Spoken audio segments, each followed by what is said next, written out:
Salibonani isihlobo esithandekayo, sithanda ukubonga umlimu osinikeze njalo elinye ilithuba lokubana sitatiche ilizwi lakhe, sizwe okunye ngoJesu. Isihlobo esithandekayo, silokho sikubhuku lamahubo, silokho sifunda, sisizwa okunye okusiphathisayo ukubana sibe ngamakholwa angcono. Mina engikhulumayo ngu-Amos Maforo, ngiza kunxusa izihlobo zami engilazo lapha ukubana balibingelele baziveze njalo. Salibonani babukeli labalaleli, sibonga uThixo ukusihlanganisa njalo kusifundo salamhlanje. Sengathi umlimo angasipha ukuzwisisa lokuqedisisa. Okhulumayo nguRuben Ngwenya. Salibonani bathandekayo ngegama leNkosi yethu Jesu. Siyamukela nesifundweni sakuleli viki. Mina engikhulumayo nguMrs Siboneni Mhlanga. Babukeli labalaleli, sithanda ukulibingelela lonke kuzindawana zonke ngegama lika Jesu. Siyabonga ukuhlangana iviki ngeviki sithola ithuba elokutaticha okunye ngoJesu. Sibonga lona leli bhuku esikilo elikamahubo. Kunengi esikutholayo, kunengi lami elikutholayo, ngiyakukholwa ukuthi kuyaliphathisa. Sengathi inkosi ngaba lana okhuluma lani ngokulayino simaphosa. Sathatha ithuba leli ubana sibe lomthandazo. Babo ingcwele okhona ekhaya ezulwini, siyabonga ubungcwele lobukhona bakho ukubana kubhalwe zonezi izingoma, izihlabelelo, amahubo, ilizwi lakho ukubana libe yilo elesiphilisayo. Sikhulekela abalalelayo labazwayo, lathi mlimu sicela ukuthi usiguqule ngalokho esikufundayo. Phezu kwakho konke kunye lezimuli zethu lebandla lakho, sonke sisindiswe mhlaba wonke ngenxa kaKristu siyakhuleka. Amen. Amen. Siyabonga izihlobo esithandekayo. Namhlanje sikusifundo ngu-4, isifundo sesine, lapho esikhuluma khona ngoNkulunkulu ozwayo njalo okhululayo. Amen. Sikhuluma siphansi kwasona lesi sihloko esikhathini lapho kulabo uNkulunkulu abanengi abakhonzwayo. Abantu balezithixo eziningi ezikhonzwayo, kunya kulandlebe, kunya kulamehlo, kunya kuboni, kunya kusindisa. Sifuna ukuthi sike siphawule namhlanje sizwe ukuthi nguJehova onjani lo esingaye namhlanje. Sacela amaphosa usikhangelele indinyana yokwaziwa ngekhanda. Mahubo ngu-34 verse ngelika 17. Abalungileyo bayakhala kuJehova abezwe. Uyabakhulula kuzo zonke inhlupheko zabo. Izihlobo zami, ake sihlanganise lapha i-text yethu le memory text lesihloko sethu sanamhlanje esithi uJehova uyezwa njalo uyakhulula. Kuyini esikutholayo kulesi sihloko la ku verse yona le? Siyabonga. Enguzwayo lapha uthi yena abalungileyo bayakhala kuJehova abezwe. Ibisiletha nje ukuthi uyabakhulula kuzo zonke izinhlupheko. Ngezinye indlela uNkulunkulu esimkhonzayo uNkulunkulu ozwayo njalo uNkulunkulu okhululayo. Enguzwisisa lapha even la kusifundo esiyedlule ukuthi abakaThixo bayadlula kuzehlakalo zempilo ukufika ephelele esihlakani loJoseph, kodwa abakhulule even bephakathi kokuhlupheka ngoba uJoseph wathengiswa eGibhithe, uThixo wasemkhulula. Yikho enguzwayo ukuthi abakho yabakhulula. Okay. Okhululwayo ngosehlutsheni. Yes. Ubengeke wakhuluma ngokuthi bayakhululwa kungelandingeko yokukhululwa. Ngezinye indlela kusivezela obala ukuthi kumpikiswane enkulu esiphakathi kwayo, sempini enkulu ukudlula thina. So impileke asilamandla phezukwayo, asingeke sizinqobele, sidinga uJehova ukuthi asikhulule. Yikho sithi abalungileyo. So ngezindlela uJehova abangabakhe uyabathanda kangaka ungangokuthi aluba bekhala uyezwa bakhulule. Uyazi ukuthi into ethintwa ngobaba uNgwenya laphana lo maphosa ingenza ngicabanga ukuthi kuthi ukuthi okhululayo wangikhona kumele abe ngulo olamandla aphezulu kwamandla wonke. So isifundo sethu seviki epheleyo bathandekayo besikhangela kakhulu uNkulunkulu obusayo. Yes. Ngoba engumdali lomsunguli wezinto zonke esizibonayo lesingaziboniyo. So uNkulunkulu yena lowo nguye ophethe izinto zonke esandleni. Nguye ukhala isicathulo sakhe. Nguye umumo wonke olamandla wokulawula. So nxa ohlabela lapha esithi uNkulunkulu uyezwa imithandazo yabakhalayo abangcwele ayiphendule, nguye yedwa velo lamandla ngoba nguye wadala abantu, imumo yonke isesandleni sakhe. Bese ngifunda olunye ulutho lapha ama-4 ukuthi ebukhulwini bakhe uNkulunkulu nxa esithi bengakhala kimi ngizabezwa. uNkulunkulu omkhulu ongalinganiswa lo muntu, kodwa uthanda umuntu kangaka, uthanda imisebenzi yezandla zakhe kangaka ukuthi uyehla amlalele umuntu. uNkulunkulu esimkhonza uyaphila futhi ulendlebe zokusizwa. Siyabonga mhlobo. Indaba elethwayo lapho ukuthi we have a great God, uNkulunkulu omkhulu kangaka. Kodwa useduzane kangaka lathi. Ihubo lika 8 verse 4 uthi kanti uyini umuntu ukuthi uzozikhathaze ngaye kangaka. You know, uNkulunkulu esimkhonzayo uduze kangaka nendalo yakhe. Yeah, not umuntu kuphela, ungakhanyela lezidalwa zonke uzakhulume lokuthi amaluba inyoni uyazinakekela. nguNkulunkulu esimkhonzayo ngoba omunye umpikitsho oconjwayo ngokaNkulunkulu okhatshana owadalayo bayithi deism, abe sekhatshana abebukela izenzakalo ezenzakalayo. So lapho sikutshoyo ukuthi lo Jehova esilayo useduze uyezwa babungwenya. Njobe sechile umhlobo ukuthi uyakhulula, okhululayo ngolamandla angithi kunjalo. Yes. Ngicabanga mhlobo ku deism ukuthi ingqondo yethu njengabantu nxa sisenhluphekweni, anti sifundo sethu sikhangela lo uNkulunkulu ozwayo futhi akhulula, ukuthi siyabe sisemumweni engamnandi and but ideism ngicabanga ukuthi ingqondo zethu even singakhothami kumfundiso enjalo, kodwa ingqondo zethu zile deism ngoba sicabanga ukuthi uNkulunkulu kaboni kabone emphakathi kwakho. Yikho kwesinye isikhathi bonke alokhu uzokufuna abantu lokho sokufuna abantu uyakuzwe ngutho abantu babazwisisa. Yes. Sicabanga so ngiyakumcabanga ukuthi uNkulunkulu omkhulu onjalo iuniverse leka yithi ukuthi izirane izinto ziqhubeka, but uNkulunkulu i-experience yami yempilo day to day ukhona phakathi kwawe uyayilawula. So yikho kumele yikho manje lapho kweyama khona ukukholwa kwethu. Singavele siphunyuke yikhona lokho ngasisoze simthemba uNkulunkulu sizakwehla phakathi kwezinhlupheko. Ende ngeke ngathi ngifunda so ngike ngazibuza ukuthi uNkulunkulu uphendula njani. Ngoba okunye okwenza sichiye mhlobo sehluleka ukumthemba ukuthi sengikhulekile sembani kadiphendulanga. uNkulunkulu vele uphendula njani? Uphendula ngendlela yami ngoba kwesinye isikhathi ngibuya vele ngisithi babo sezulwini nanku umumo wami ngicela wenze 1 2 3 le prescription already emfungwini kuNkulunkulu onguye wadala izinto owayekhona ngingekho, uyayibona.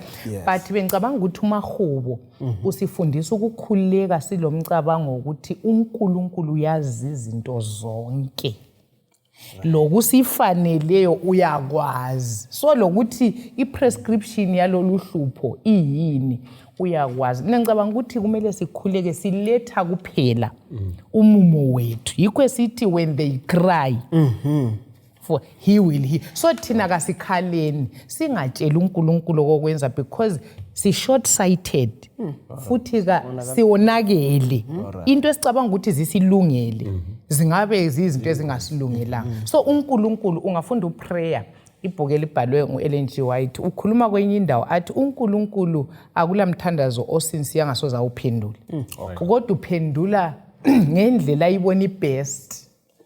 Right. So asivuleni amehlo komoya sizwisa intando kaMlimu, siphile ebukhoneni bukaMlimu, sizazwisisa ukuthi konke sikukhulekelayo ukuyaphendula ngoba uthe uzabakhulula kuzo zonke, akulalutho luyasala lungaphendulwanga. Alright. So indaba yethu yokukholwa indlela esiresponda ngayo thina asikholweni angithi phela Yes. kukho konke uzangenela akhulule njoba echasisa laphana uMrs Mhlanga. Ake sikhangele lokho. Ihubo lika 139. Yes. Ungakhangela uPsalms 139 verses 1 to 18 asayikwabala wonke. Kula siza kwehlukanisa kanje. Ake ukhangele uverse ngo1 usiya ku6. Mahubo 139. Oh Jehova, usungihlolile usungazi. Uyakwazi lapho ngihlala lapho ngiphakama. Uyayibona imicabango yami lanxa ukhatshana. Uyananzelela ukuphuma kwami lokulala phansi kwami. Uyazazi kuhle zonke izindlela zami. Right, yeqa uya ku7. Verse 7. Ngingaya ngaphi? Right. Ngisuke emoyeni wakho na? Ngingabalekela ngaphi? Ngisuke kuwe na? Verse 8. Ngingakhuphukela emazulwini. Right. Ukhona lapho. Uma ngilala ezinzikeni ukhona lapho. Right. Kind of verse 12. Verse 12. Laloba bumnyama babukhona. Laloba bumnyama gabukuba nyama kuwe. Ubusuku buzakhanya njengemini ngoba ubumnyama buyikukhanya kuwe. Sigcine ngoverse 13 to 14. Verse 13 to 14. Ngokuba wadala ingaphakathi yobuyimi wangiphetha kuhle endaweni esiswini sika mama. Ngiyakudumisa ngokuthi ngabunjwa ngesimanga esesabekayo. Iyamangalisa imisebenzi yakho lokho ngiyakwazi kamhlophe. Babungweni nansi indaba la. Ngobukhulu bukaJehova mhlawumbe usuke wangena kiyo indaba sikhuluma ngayo. Eveza ukuthi ubukhulu bukaJehova umninjani.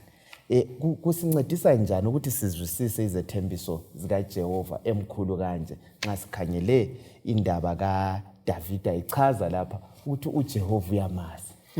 Now ungakhangela uJehova indlela umhlabeleli acomba ngayo indaba mkhulu ngoba uthi kambe ngingabalekela ngihamba kumazulu aphezulu ukhona ngiye ngasekujuleni kolwandle ukhona ngezindlela kumfika umcabanga ukuthi thina njengabantu kulezibungwane esingaziboni esifuna i-microscope imtshina lekuthi sizibone uJehova uyazibona kulezinto ezikhatshana kakhulu esidinga ama-telescope ukuthi sibone izinto ezikhatshana even laba khangele ngemhlaba basebenzisa ama-telescope alo uciko obukhulu yena kayidingi i-telescope uyakubona ngoba ukwenzile now ungakhangela ngizama ukuthi sibone ukuthi uJehova mkhulu njani ungakhangela umhlaba nalesikiwo ugijima ngesiqubu esimanga ubhoda ngesiqubu esimangalisayo ngapha uyabhoda ngalesi siqubu uphinde ubhode lelanga right thina singaphandle kwawo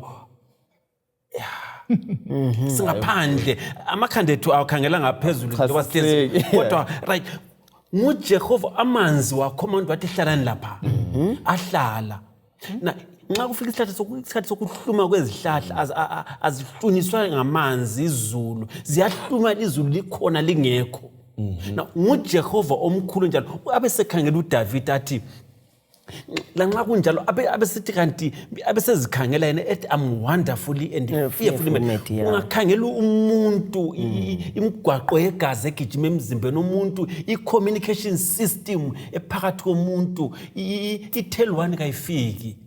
Now nxa kudinga ukuthi wenze lokhu now kule communication emangalisayo ukuthi ngisidla kudingeka i-acid engaka kudleni ukuthi kudla kudigest kudlule lapha kudinga kufaka lokhu right nguJehova omkhulu kangaka uDavid ngayesemkhangele uthi ngingaya ngaphi ngingacela bese sisehluleka ke nxa sesikhulekile ngikhuleke lami uJehova ngaphendule ngithi uJehova kakho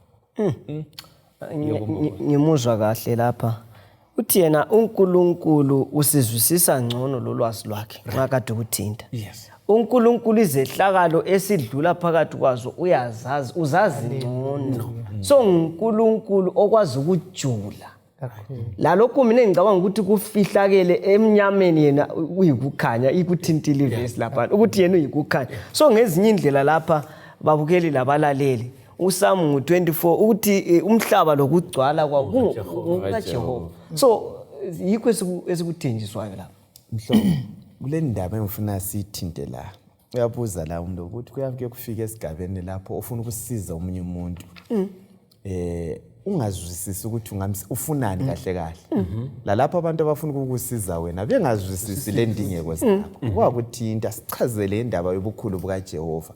Ukubana uJehova umkhulu ukuthi nxa sesiyakhuleka uyakwazi lesekufuna ukuthi sifuna okunganani ngicela ufithizele. Okay, ngifisa ukuthi sikhangele lapha maforo ukuthi indlela uNkulunkulu ayiyo yona vele singayenele sokumchaza asenguNkulunkulu beyithe esesiyizithixo. Kodwa engikuzwisisayo ukuthi uNkulunkulu into yonke uyayazi. Yonke ongayicabanga. Umnewethu laphana kwathinta even ukuthi human physiology anatomy konke. Right. Usister wethu uthi akula experience that is too dark for him to read. Ngiyakuthi into kumaphosa ukuthi umnyama ukukhanya yonke into umlimo uyikhanye. Kwesinye isikhathi siyesaba ukuthi uNkulunkulu hey lokho kakwenelisa. Kodwa kungani manje maforo ngiyombuzeni lawo nxa ngiletha lokho ngiyacabanga ukuthi kungani sithandaza ngoba amahubo imthandazo ende sithintile kuleni viki ukuthi asifundisa ukukhuleka kusiya ngomumo. So ngizwisisa ukuthi uNkulunkulu emkhule njalo ngwena esazi konke wena kufanele ukhuleke still.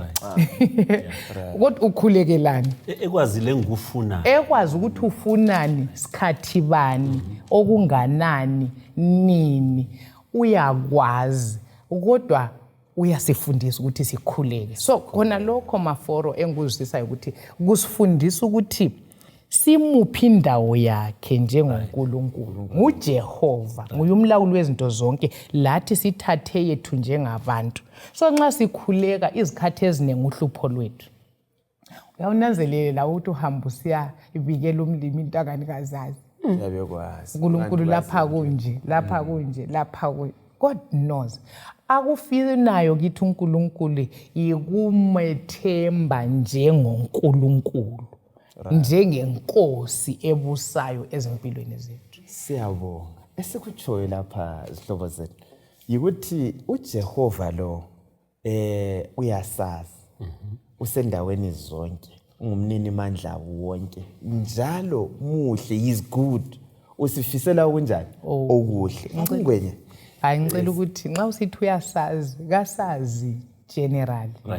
Usazi personally, intimately, eduze so. Final detail yakho yonke uNkulunkulu uyayazi.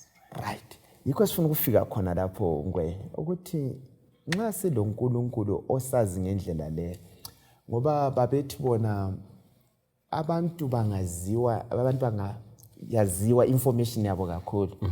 It's a threat to security yabantu laba.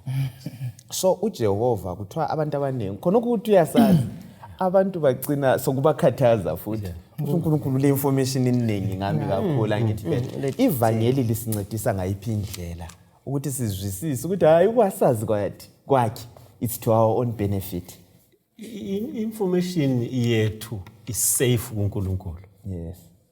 In as much as ungakhalilizwe ngalizwe lilama security agents agcina imfihlo yalelo lizwe.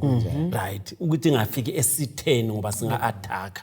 So thina ke uThixo ule information yethu ukwenzela ukuthi singabi i-threat kusitha uyakwazi ukuthi isitha is aware of that. So uJehova is always counteractive.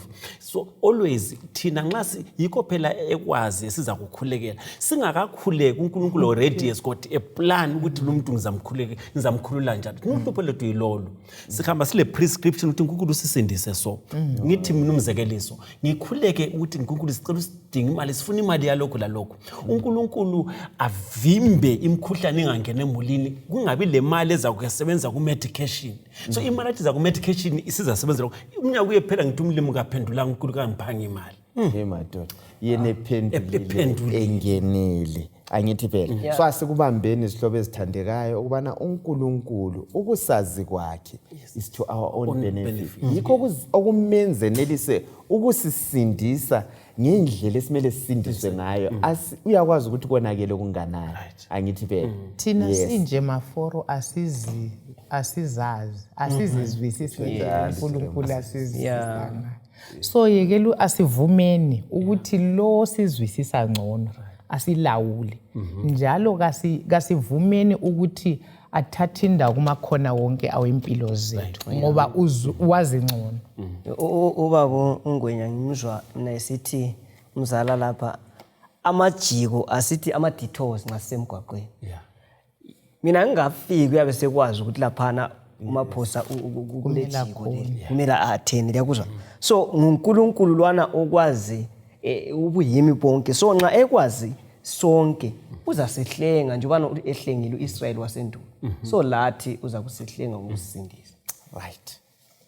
Phosa asikhangele ihubo lika 40 verse 1 to 3. Sike sikhangele lapha isiqiniseko sokunaka kwakhe uJehova ukuthi uyasinakekela silesiqiniselo bani. Yes. Ngamlindela ngesineke uJehova. Waphendukela ngakimi wezwa ukukhala kwami. All right. Asikhangele 121 ihubo lika 121. Sifuna ukuthi lapha ungakhangela uPsalm 50 uverse ngo15 lo 55 verse 22 asikhangele uPsalm 121 bese sixoxa la ukuthi uNkulunkulu ungenela njani kuzinhlupho zethu esihlangana lazo nsuku nesuku. 121 Ngiphakamisela amehlo ami ezintabeni. Usizo lwami luvela ngaphi na? Usizo lwami luyakuvela kuJehova umenzi wezulu lomhlaba.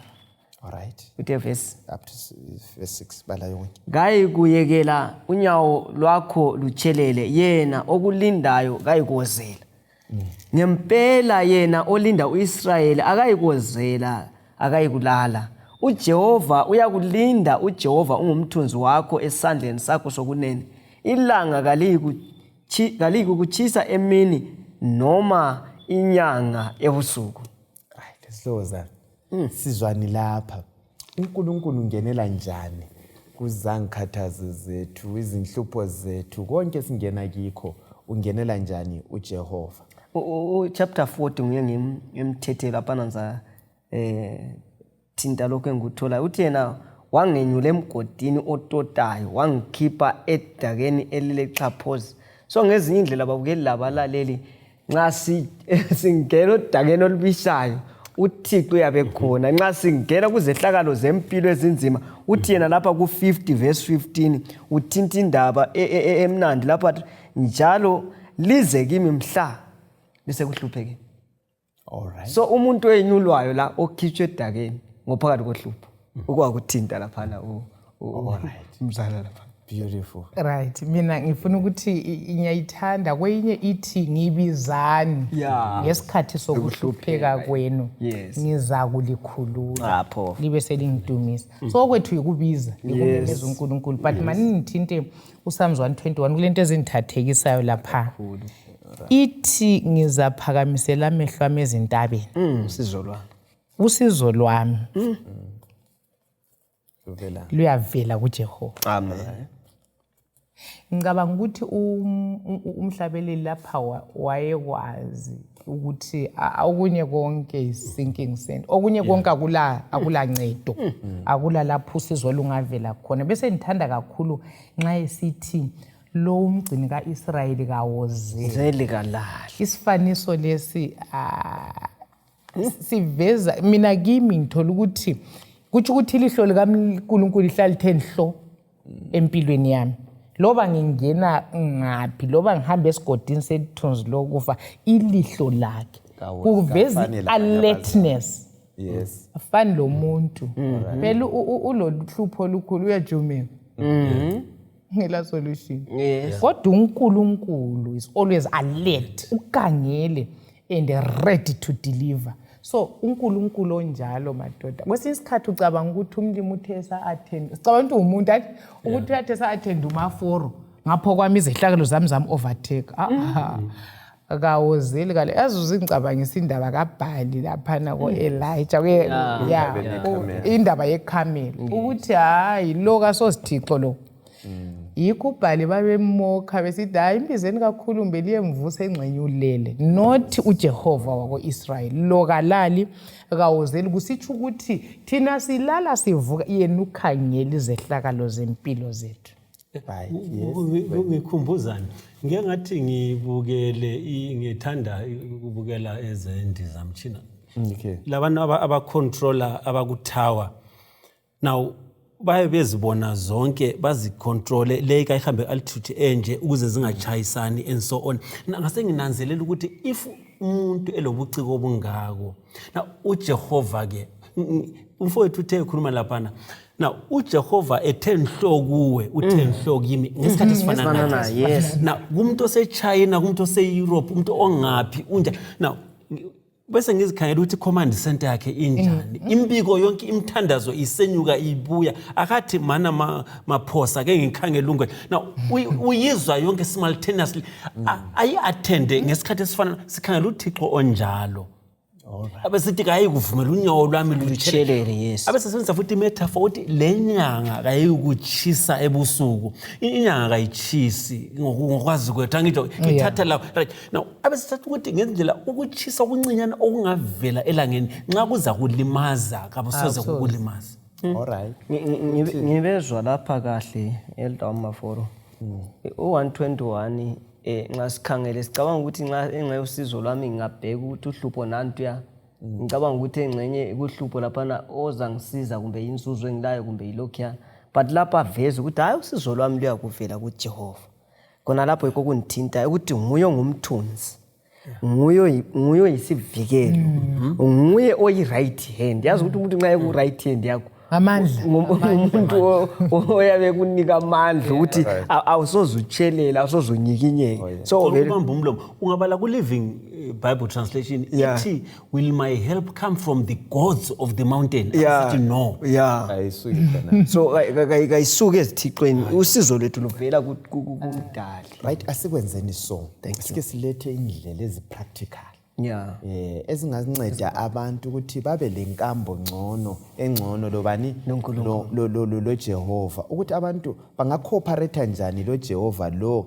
omangalisayo omkhulu kangaka esithekawozeli angithi phela kungakhona yini ama practical examples esingawaletha la okungenziwa.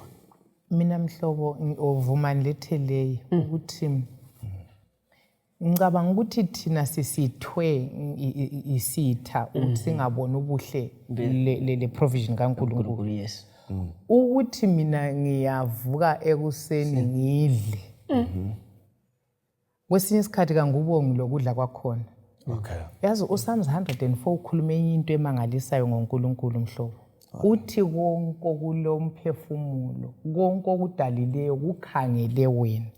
Nguwe uNkulunkulu okufidayo igrass utshani bukhangele kuNkulunkulu uthi bunethwe lizulu izihlahla. So mina ngicabanga ukuthi okunye okungasincedisa yikuthi sinanzelela ipresence kaNkulunkulu empilweni zethu closely. Omnye wathi count your blessings one by one ukuthi ngiyavuka ngiyaphila ukuthi ngilesitshwala etafuleni ukuthi ngilomsebenzi ngilempahla evala ubunqunu khonokho kuyaveza ukuthi ubukhulu bukaNkulunkulu bukhona empilweni yami. Mina ngithinta indaba olwandle lubomvu mfowethu kungela ndlela kuvuleka umkhandlo kwavuleka umkhandlo. Now uIsrael esechaphe endaweni njalo few days later uIsrael uyacomplain. All right. ngikhangele uluntu sikhangele umlimi asenzela khona siyakhohlwa umlimi asenzele khona izo isifundo sike sadlula sike sakhuluma ngokuthi ikusasa ingaba mnyama aluba besingalibala lokhu Jehova asenzele khona. Yes. Now ukhuluma ngokuthi ukudla uyasinika ukudla umlimi siphinde futhi sikhohlwe ukubonga. Khaya uIsrael we are talking of more than 2 million yabantu umlimi wabafida for 40 years engazange ayelima. Hey. Uyithinta kahle la. Asenzeni so sikuhlanganise kuhle uyinto lokho. uNkulunkulu osithungamelayo ezikhathini ezinzima. Sikhangelele u17 Right. verse 7 to 9. Ihubo lika 17 verse 7 to 9. uNkulunkulu lo is taking care of us. Kodwa thina sibonga sikunanzelele angithi phela. These anto imhlawumbe uthi count your blessings, name them one by one. Angithi phela sizamangala esikwenzelwe nguJehova. Sike sikhangele ukuthi yena ulisindiso lethu njani ezikhathini ezinzima. Balalena maphosa. Ihubo lika 17 verse 7 to 9. Verse 7 to 9. Tshengisa ukumangalisa kothando lwakho olukhulu, wena osindisa ngesandla sakho sokunene labo ababalekela kuwe ezitheni zawo. Ngilondoloza njengegugu lakho. Ngifihla ethunzini lamaphiko akho. Kwababi abangihlaselayo ezitheni zami ezimbi ezingihanqileyo. Right. Ungakhangela uPsalm 31 verse 1 to 3 lo Psalm 91 verse 2 to 7 asayikwabala lapha singakhangela sizezindlini. Utshoni umhlabeleli lapha ngokuthi uNkulunkulu umenzelani ngezikhathi zobunzima. Ufunaniswa eyisiphephelo. uThixo nguye umkhululi. Udinga kuphela thina sivume sikhethe ukuthi yena nguyosikhululayo, nguyosigcinayo. Njalo lobuNkulunkulu bukuye, kabukho emandleni ethu empilo. Anti sike sakhuluma ngezehlaka. Singananzelela sike sadlula ku COVID-19. Lapho kade sesihlala kumvalela endlini. Abantu bengasavunyelwa ukuphuma ngemakhaya. Kodwa umuntu esedlile wasutha, singadla sisuthe lami yekela ngisifake phakathi. Siyakhohlwa ukuthi sike saba lendlala. All right. Yes. Sithini ngoNkulunkulu lo osisuthisile wasinikeza konke. All right. Ebunzimeni uyisiphephelo sethu esikhathini sani bakithi sobunzima. Mina ngicela uke ngithinta indaba yesiphephelo ebunzimeni. Ngikhangela inkambo kaJobe. Ngicabanga ukuthi eBhayibhelini iyindoda eyakha elesiqongo sobunzima eyahlangana labo kodwa yama ithemba uNkulunkulu. uJob icalamity yakhe yayeme ekuthini ukuthi anqobe laphana ame. Kwakweyeme ukuthini uyamazi ukuthi uNkulunkulu ngubani. Right. Ngicabanga ukuthi i-experience okufanele ukuthi sibe layo sonke eyokumazi. Yikho isifundo last week besihle saqalisa ukuthi uNkulunkulu uyabusa. And sithe sivula lesi sifundo saveza ukuthi uNkulunkulu nguyumdali wezinto zonke olawula zonke izinto. So ungayikhangela indaba kaJobe esefelwe imfuyo yonke la ngakho konke wafelwa ngabantwana 10. Nafelwa ngoYohana ngangixoxela. Oyedwa. Kodwa isiqongo sakhona sasisesabe. So ngicabanga ukuthi uJobe nxa echithelwe yikho konke isiqongo 10 abese one time in the yena abese sechaywa ngumkhuhlane emhlo. So isiqongo sakhona kwakukubi kakhulu. Kodwa uJobe enguthandayo uNkulunkulu nxa esephendula into kaJobe. Right. Yeah, sesiwoJobe 38, 39, 40. Uyambuza ukuthi bophi inkalo njengendoda umphendule. Wawungaphi? So ngiyacabanga ukuthi vele ukuthi uNkulunkulu sithemba abani phakathi kwenhlupho. Kuya ngokuthi uNkulunkulu simzwisisa ukuthi unganani futhi ungubani.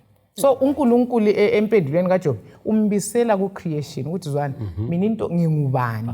So aseyamene ukuthina uNkulunkulu ngubani. Kalawulwa izehlakalo mhlobo.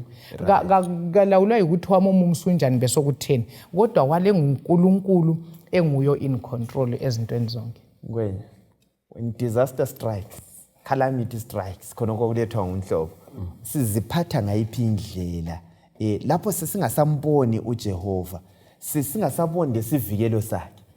anti nxa kwakuchaya lapha kweJobe kuchaya abantwana laba imfuyo yonke ihambile phela abanye abantu abafayo izisebenzi zikaJobe zafa zonke la wasegula nje ukubethile so kube njalo siyambona yini uJehova lapho sikuphathe ngayiphi indlela lokho njalo kungani ukuthi inhlupheko zonke lezi azitsho ukubana uJehova kakho yikho phela anti sikhumbula ukuthi isifundo sakuqala ngifundise okwenzani ukukhulela so lapha umhlabeleli babukela labaleli usifundisa ukukhuleka ukuthi aluba ulohlupho ungananzela sesafunda ukuthi kule ngoma kumbe kule hubo lesihlakalo kumbe lesimo ngasinye ebantwini so kusifundisa ukuthi sinanzelele ukuthi siloje yikho siqale safunda ukuthi umkhulu okungakanani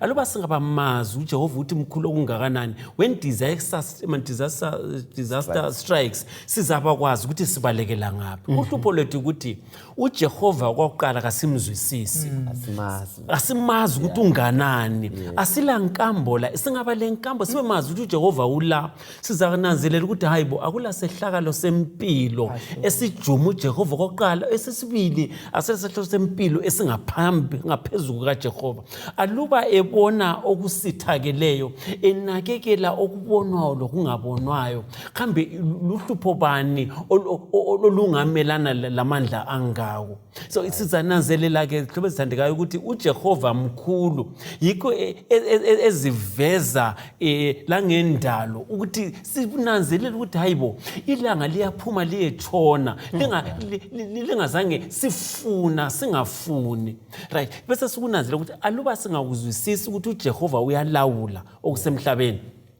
ngathi silohlupho sizaba kwazi ukuthi sibalekela kuJehova uhlupho lwalo alukhulu kuloJehova alulukhulu uJehova njani mkhulu ngoba yikho hlabela zithi umkhulu kudlula inhlupho zethu maphosi uthini ngale ndawo ngilo verse 8 lapha oka Mhubo 17 uthi yena ngilondoloze njengegugu lakho ifihle ethunzini lamaphiko akho right xa nanzelela even nanzelela nje ufuna ukuletha umfanekiso wenkukhu lamansiyana yes kungabuya ukhozi kubalekela phansi kuba so lathi babukeli labalaleli inhlupho zingabuya akuyiwe emuntwini right kuyiwa kumdali uqedile akufike esigabeni mhlobo uthi lokho sokufuna abantu phela abantu uNkulunkulu babo ngabantu kungehlula lo uNkulunkulu sokuthiwa sokufuna abantu kodwa lokho ngokani ngokwabantu ake sikhangele lapho ukuthi uyisivikelo sethu njalo ungumkhululi uKorinto wakuqala ngo10 ivesi ngo1 usiya ku4 uKorinto wakuqala 10 and yes verse 1 usiya ku4 1 Corinthians 10 ngoba bazalwane kangifuni ukuthi lingazi iqiniso lokuthi okhokho babe ngaphansi kweyezi kanye lokuthi bonke badabula phakathi kolwandle bonke babhabhathizelwa kuMose eyezini kanye laso lwandle bonke badla kudla kunye komoya uzasivulela lapha sixoxa babukela ihubo lika 114 Psalms 114 asayikuyibala though sifuna ukudobha ezinye izifundo ezikhona phansi uPaul uthini lapha nxa ichasisa indaba yokukhululwa lapha izifundo bani zakomoya mhlobo esizitholayo lapha siyabonga umpostoli Paul lapha Elder Maforo usebenzisa indaba ye-Exodus eyokukhululwa kuka-Israyeli ebuqilini eGibhithe ukuthi aveze ukukhululwa komhlaba esonweni kunjani yeah uthi bonke babhabhathizwa ku-Red Sea ulwandle ngicabanga ukuthi lapha uNkulunkulu wavela wathi uMose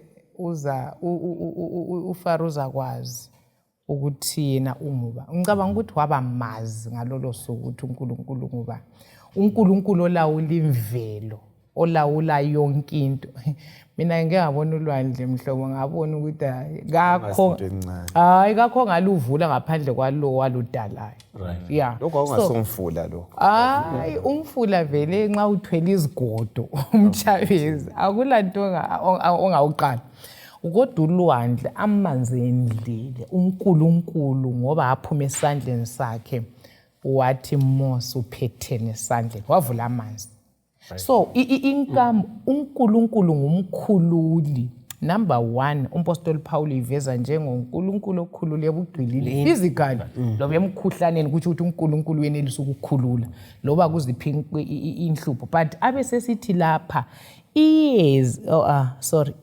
idwala ngobuthi bonke banathe edwaleni idwala lalinguKristu. So indaba lalihamba lapho. So kuveza ukuthi uNkulunkulu nguye futhi ola amandla even ukusikhulula esonweni. Vele indaba yeExodus ithi ukuthi sibotshiwe isono sikhululwa ngoJesu. Yeah. Ngwenya nansi indaba.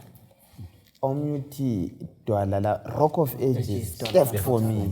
Leli dwala uthola lali lihamba labo wa provider amanzi banato. Uthe babe yi2 million over 2 million besidla 2 million daily benatha. Angithi phela what a provision. Idolobho leli esihlala kilo alilabantu abayi2 million leli dolobho, kodwa sasikhala abantu baningi la uzwa amanzi awaseko. Yes, kodwa uNkulunkulu uyamangalisa. Yeah, ubuthi bengithi asikunanzele khonapho ukuthi ezilongo singamnanzelela ukuthi uNkulunkulu umkhulu okungakanani. Kulula ukuthi nxa silohlupho. Yes. Angibali kuIsrael lapho ake athe lohlupho khona wayacela.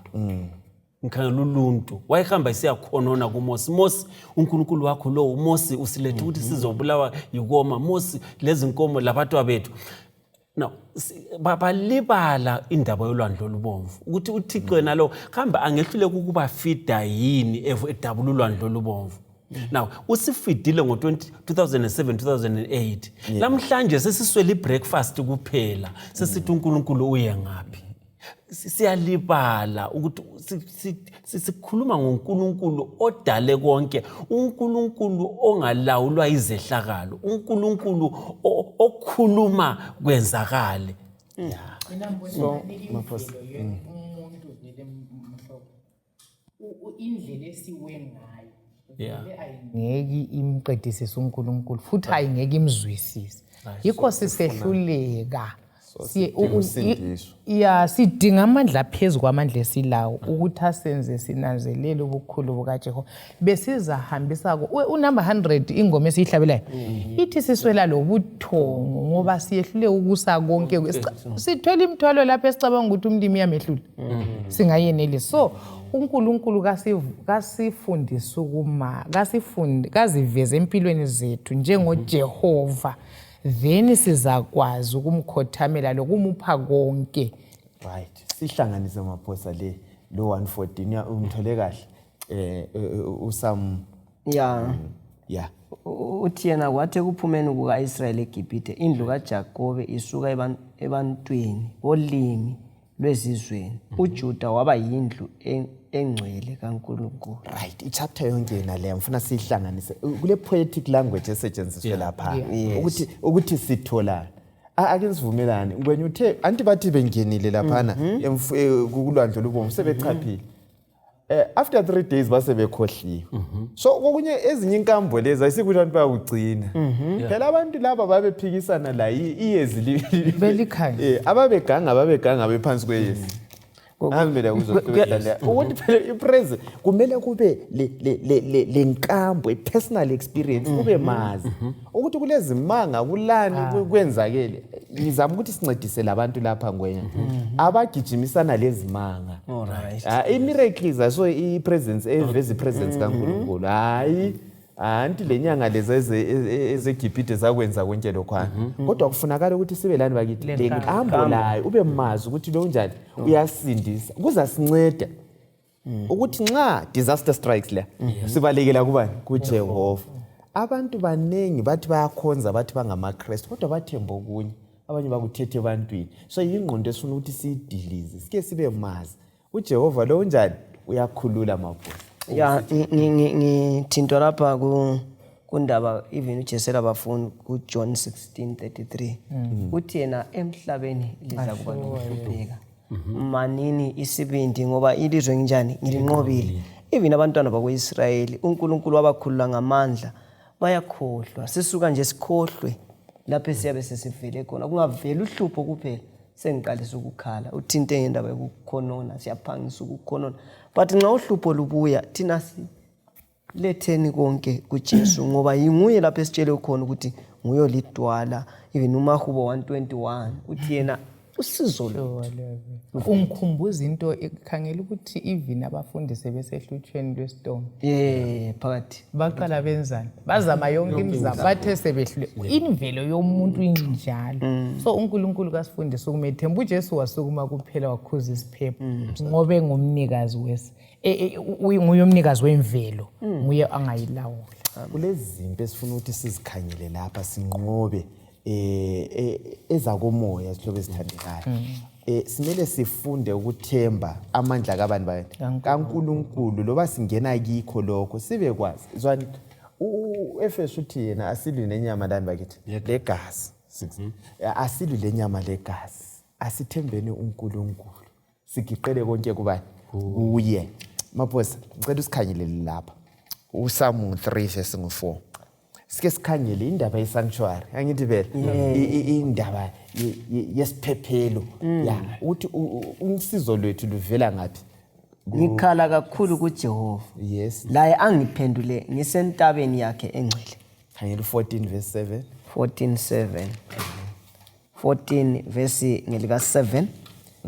Sengathi insindiso kaIsrayeli ingavela eZiyoni. Nxa uJehova isebuyisela inhlanhla yabantu bakhe, kathokoze uJakobe loIsrayeli ajabule. 27:5. 27 verse 5. Right. Lama verse asikhombana ukuthi usizo lwethu luvela nga. Yes. Phela ngosuku lokuhlupheka uza kungilondoloza emzini wakhe. Uza ngifihla esiphephelweni sethabanikeli lakhe, angimise phezulu esiqongweni sedwala. Right. Yeah. Uthini la? Uthi usizo lukusanctuary. Kanti sanctuary indawo enjani? Isanctuary indawo lapho uNkulunkulu ahlala khona. Yes. Right. uNkulunkulu vele iqala indaba le uthi Moses wethi bangakhele isanctuary ukuze nginjani ngihlale phakathi kwabo. So isiphephelo mhlobo esivela kuNkulunkulu kumbe usizo luvela kuTabernacle kaNkulunkulu. Lusekuthini sikhangela kathesa uNkulunkulu esikhulula kumbe esihlenga kumbe sophula edakeni olubisha oluyisono. Indaba yesanctuary yonke ibiprefigure kumbe ibingumfuziselo yes. kwalokho uNkulunkulu akwenzela uluntu ngoJesu ukuthi umuntu akhululwe ebuqilini besono ngegazi likaJesu. Right. Ukubeka kuhle nhlobo bemfuna sisukele la ukuthi sanctuary indawo yesiphephelo. Angithi phela indawo le lapho esithola khona usizo. Alalizwa ngama sanctuary lapho kugcinwa khona izinyamazana la ngapi. Bese sibuya la ukwenza kahle sibili isanctuary le okulapho kulo Jehova khona. Esithina nxa isiphephelo sethu sisithola nga kuJehova ngoba uhlupho lwethu kuyiningwe yisono selatshwa nga qedisa ke nhlobo. Angifuna ukuthatha ungakhangela angithi isihlalo sika Jehova siku sanctuary. So ngezinye indlela nxa sesithina sisiya ku sanctuary siya phambi kuka Jehova. Now isanctuary yona ke injongo yayo kuyikukhipha isono, hayi ukususpenda kodwa ukusisusa to eradicate. So ngakho ke thina anti sikufunda ngokukhuleka. Thina ngomkhuleko ngezingoma sisondela esanctuaryini. The more sisondela kuJehova, uJehova isitha sakhe isono ayisoni. So isoni nxa sisondela kuJehova, isoni sehlukana lesono. Ngoba the more sisondela kuJehova ngokuhlabelela ngokukhuleka the more sizibona uboni bethu nxa sizibona uboni bethu thina ngezindlela sesinanzelela ukuthi sidinga umsindisi onguJesu otholakala ngaphi ethabanekeleni. So nxa sisidinga uJesu sithola intethelelo nguJesu, nxa sithola intethelelo nguJesu sifana lo Jesu sifana lo Thixo. So nxa siseduzane lo Jehova ngezindlela sifika ku point lapho sathana angasifinyelela khona. Uhlupho lomuntu vele kuyini olukhulu? Isono. So yikho sitholani usanctuary usindiso njengoba ukuletha laphana. Okunye mhlobo engxenye ukungezela khonko ehluthweni lwethu kuyisono. Right. Esikwaziyo ukuthi kakho lo yedwa ofaneleyo. Right. Yeah. Konke abantu babuyela kuNkulunkulu ngamandla omusa kaNkulunkulu. So ukusindiswa kungomusa ilokhu uNkulunkulu iinitiative azithathele yona ukusibuyisa lapho esisuke khona.